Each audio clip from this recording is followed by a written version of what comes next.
መሸፋፈን አይደለም አላውቀውም በቃ እዛ ሰርግ ቦታ እንዴ ሰርጉ እኮ የእናንተ ቤተሰብ ነው ሰው ጋር እንደዚህ የሚኮነው በቃ እሱ ያቀኛል እንዴ እሱ ያቀኛል እኔ ደግሞ እዛ ቦታ ላይ ነው በቃ ያገኘሁትም እዛ ቦታ ላይ ነው ሲቀጥል ደግሞ ከኔ ልጅ ከዚህ በኋላ ምንም ባደርግ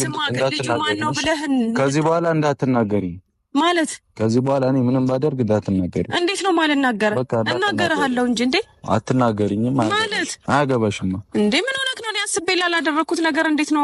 አንቺ ራሱ መልስሽ እኮ ልክ አይደለም በቃ ምን ያስፈጥጣል አልሽ እሺ ይቅርታ እንደዛ ስላልኩ ይቅርታ ምንም በቃ ካፌ ወጣ ነገር እኮ በቃ ምን ይፈልገ ይቅርታ ባደርግልሽ ኧረ ብሩኬ ምን ሆነክ ነው በቃ ተረጋጋ መጀመሪያ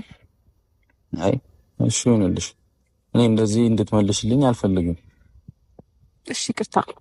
ምንም በቃ እኔ ልጁ ማንነቱን ፈልገሽ ይዘሽው ነይና እኔ ልጁ ሰርጉ የእናንተ